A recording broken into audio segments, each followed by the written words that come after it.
जय हिंद। स्वागत करता हूँ मैं अपने YouTube चैनल पे। आज हमारा काफ़ी इम्पोर्टेंट टॉपिक है जिसमें हम रीजनिंग का एक तरह से चौथा टॉपिक समझ रहे हैं। चौथा वीडियो मैं लेके आ रहा हूँ रीजनिंग का, जिसमें लगभग 15 क्वेश्चन और है इसमें इम्पोर्टेंट क्वेश्चन। और ये इम्पोर्टेंट क्वेश्चन देखिए हर एग्जाम में पूछा जाता है, तो काफ़ी इम्पोर्टेंट होने वाला है ये टॉपिक।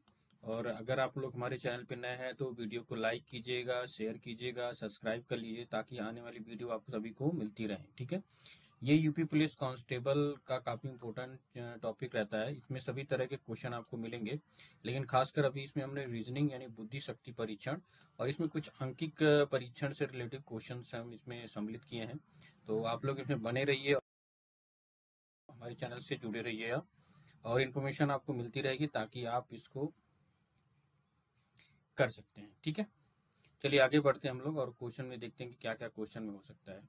तो हमारा भाग 2 है ये। ठीक है। इसमें अंकिक और मानसिक सामर्थ्य परीक्षण के भी क्वेश्चन आपको दिखेंगे, यानी दो तरह के आपको क्वेश्चन मिलेंगे। एक तो अंकिक भी मिलेगा और इसमें मानसिक सामर्थ्य परीक्षण वाले क्वेश्चन इसमें आपको देखने को मिलेंगे। ठीक है। तो पहला क्वेश्चन हमारा क्या है? पहला क्वेश्चन कह रहा है कि क्वेश्चन मार्क के स्थान पर उपयुक्त विकल्प का चुनाव कीजिए, करें। कह रहा है कि जो क्वेश्चन मार्क दिया है यहाँ पे, इसके स्थान पर उपयुक्त विकल्प का चुनाव करना है। तो ये देखिए काफी इंपॉर्टेंट क्वेश्चन है और ये जो है यूपी पुलिस के एग्जाम में कई बार पूछता है, कई बार भी पूछा है। तो पहले आप इसको सॉल्व कैसे करेंगे, देखिए यहाँ से हम लोग स्टार्ट करेंगे।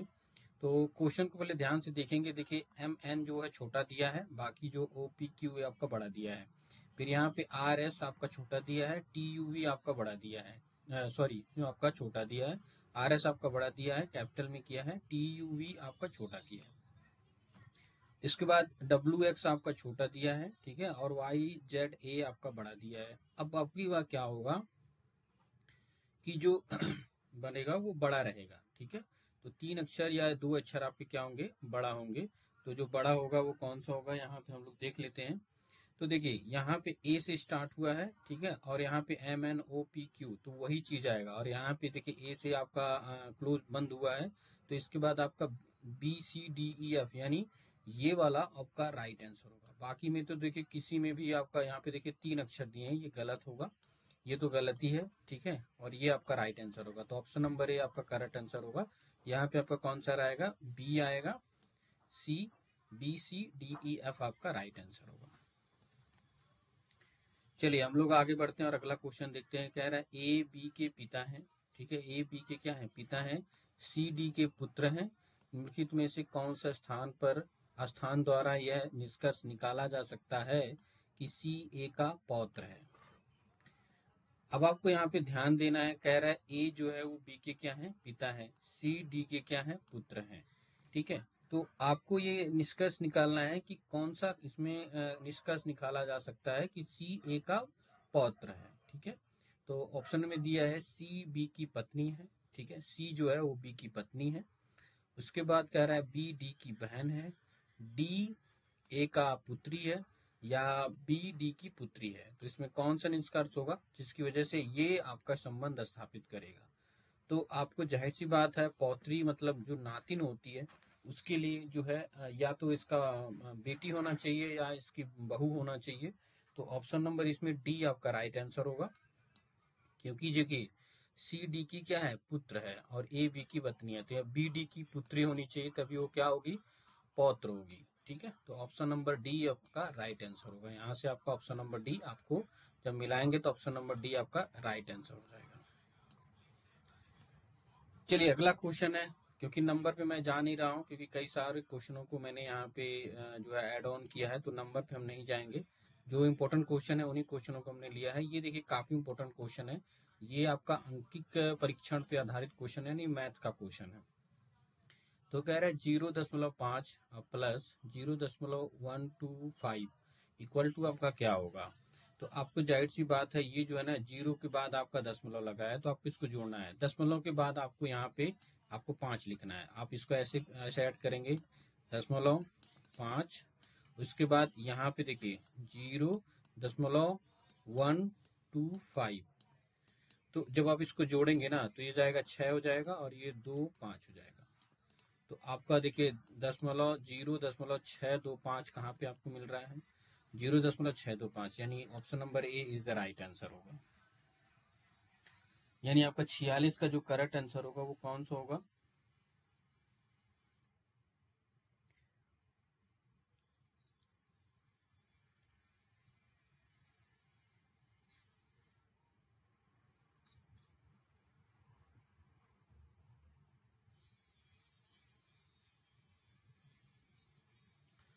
छियालीस का ए इज द राइट आंसर होगा। ठीक है, तो ये वाला आपका करेक्ट आंसर हो जाएगा।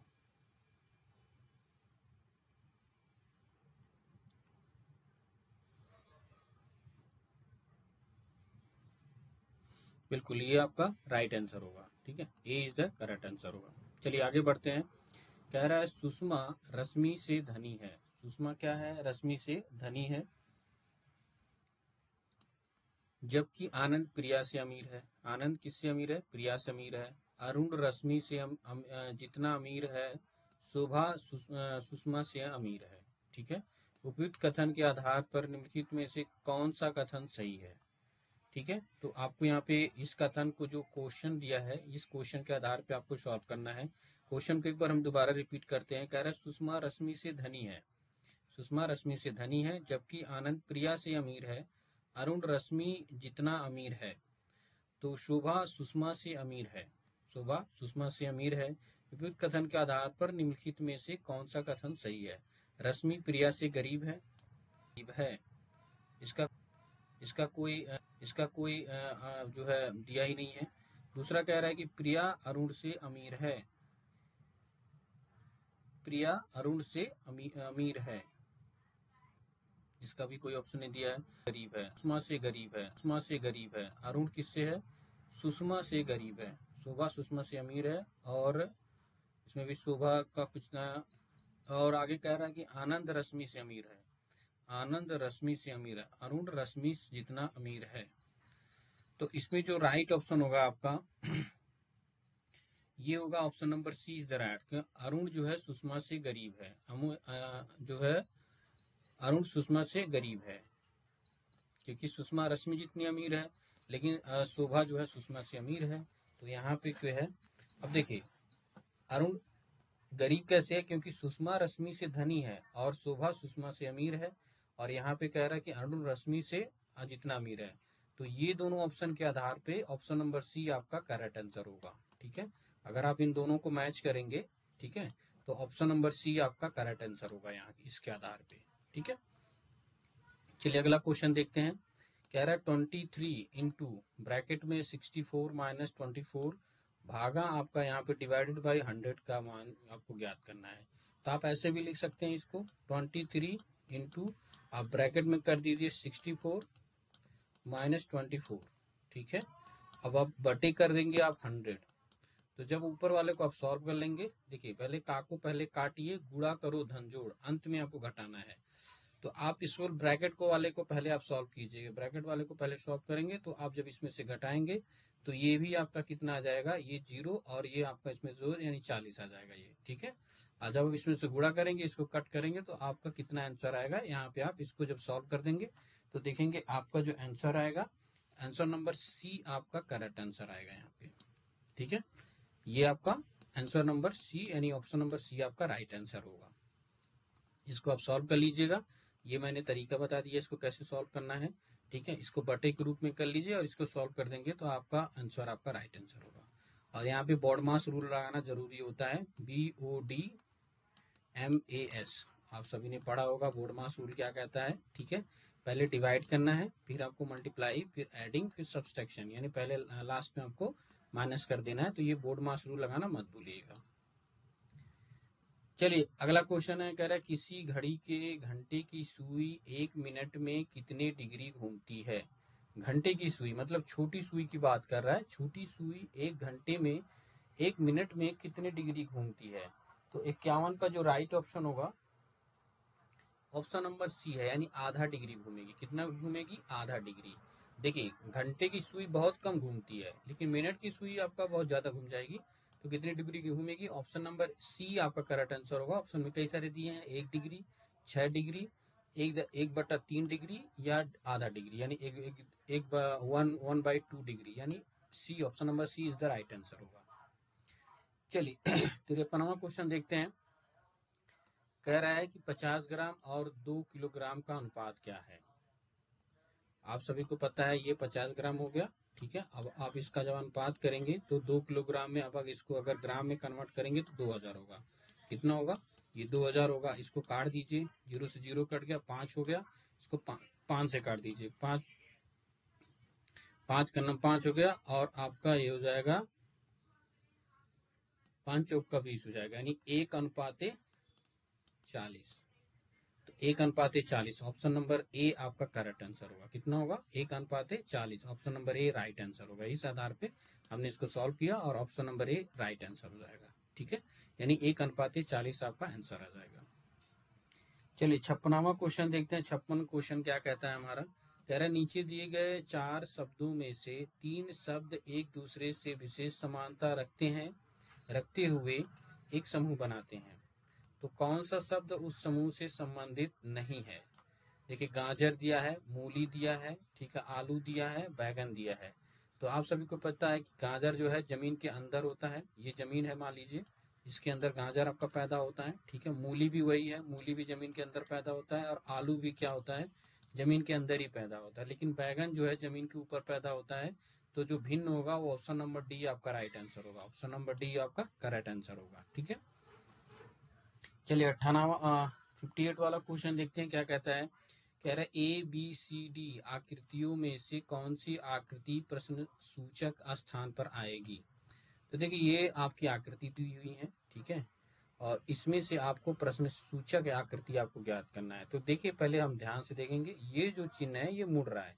पहले यहाँ पे ऐसे था, फिर ऐसे हुआ, फिर आपका ऐसे हुआ, तो जो डायरेक्शन है वो बदल रहा है। तो ऑप्शन नंबर डी आपका राइट आंसर होगा। यहाँ पे भी इस तरह से आपका आके और यहाँ पे एस बन जाएगा। तो ऑप्शन नंबर डी आपका राइट आंसर होगा। चलिए 60वां क्वेश्चन देखते हैं। 60वां क्वेश्चन क्या कहता है। 60वां क्वेश्चन है, कह रहा है कि निम्न ग्राफ में एक विद्यालय के 5 वर्षों का परीक्षा फल प्रदर्शित किया गया है। इस ग्राफ के आधार पर प्रश्न के उत्तर दीजिए। देखिए बच्चों, एक तरह से ऐसे ग्राफ आ जाएगा, जैसे आप क्वेश्चन में देख रहे हैं, ये ग्राफ ऐसे दे देगा, और ग्राफ देने के बाद आपको ऐसे क्वेश्चन पूछ लेगा। तो विद्यार्थियों की संख्या यहाँ पे दिया हुआ है 100, 200, 300, 400, 500, 600 और 700, ठीक है। और यहाँ पे ईयर दिया हुआ है 2002, 2003, 2004, 2005, 2006, ये ग्राफ दिया हुआ है। और यहाँ पे देखिए फेल और पास का मार्क किया हुआ है। ये देखिए फेल है, यानी जो यहाँ पे कलरफुल किया गया ये फेल बच्चे हैं, और ये पास हैं, यानी जो ये क्लियर है ये पास है, ठीक है।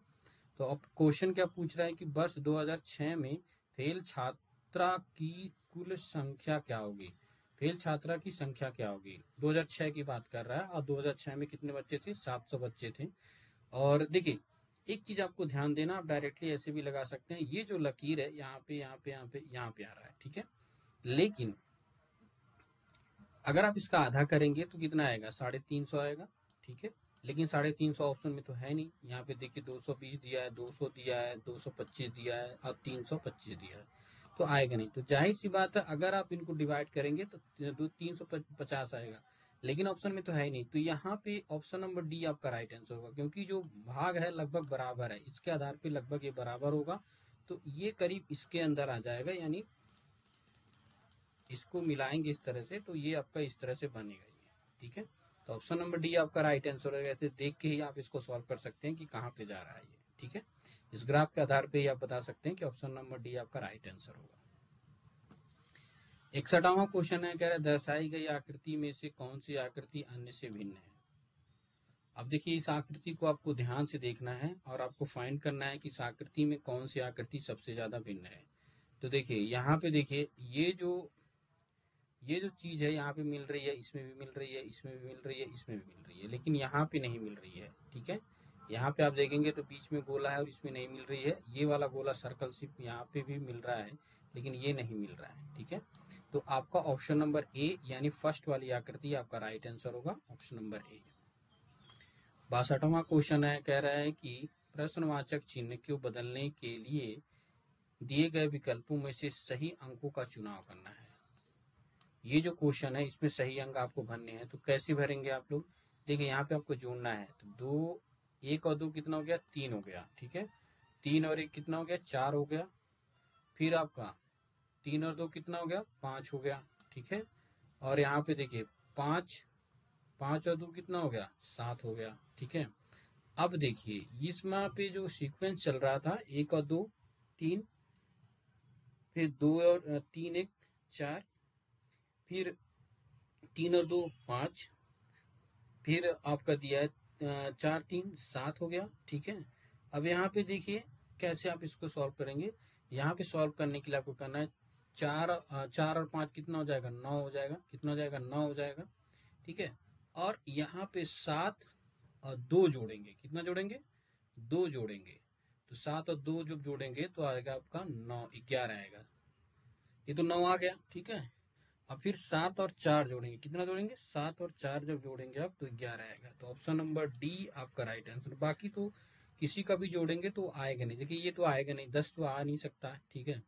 यहाँ पे ये जोड़ेंगे तो ये भी नहीं आएगा, ये भी नहीं आएगा। तो ऑप्शन नंबर डी आपका राइट आंसर होगा। अब देखिए अगला क्वेश्चन है, कह रहा है कि दिए गए अक्षर समूह द्वारा कौन सा अर्थपूर्ण शब्द बनाया जा सकता है। ये आपका एक समूह ऐसे दे देगा, अक्षर दे देगा, आपको स्पेलिंग्स याद होनी चाहिए कि इससे हम कौन सा अर्थपूर्ण शब्द बना सकते हैं इस क्वेश्चन के आधार पे। तो अबाउट तो बना ही नहीं सकते क्योंकि ABOUT, इसमें ओ तो है ही नहीं, तो ये तो बन ही नहीं सकता। ये भी नहीं बन सकता क्योंकि एल तो है ही नहीं इसमें, ये भी नहीं बन सकता। AB, ये तो कोई वर्ड होता नहीं है। इसमें ब्यूटी बनेगा, BEAUTY, यानी ब्यूटी बन जाएगा। तो ऑप्शन नंबर बी आपका करेक्ट आंसर होगा, ठीक है। चलिए 71वां और अंतिम क्वेश्चन हम देखते हैं, यानी 15वां क्वेश्चन, अंतिम क्वेश्चन, काफी इंपॉर्टेंट क्वेश्चन है। कह रहा है संयुक्त छायांकित क्षेत्र किस आय द्वारा प्रदर्शित करता है। देखिए 50 वर्ष वाले व्यक्ति को ये वाला ऑप्शन दिया है, ये 50 वाले हैं, ठीक है। ये 50 वाले व्यक्ति हैं। और देन जो है ये 60 वाले हैं, ये 60 और 20 वाले दिया है, दोनों को मिला के।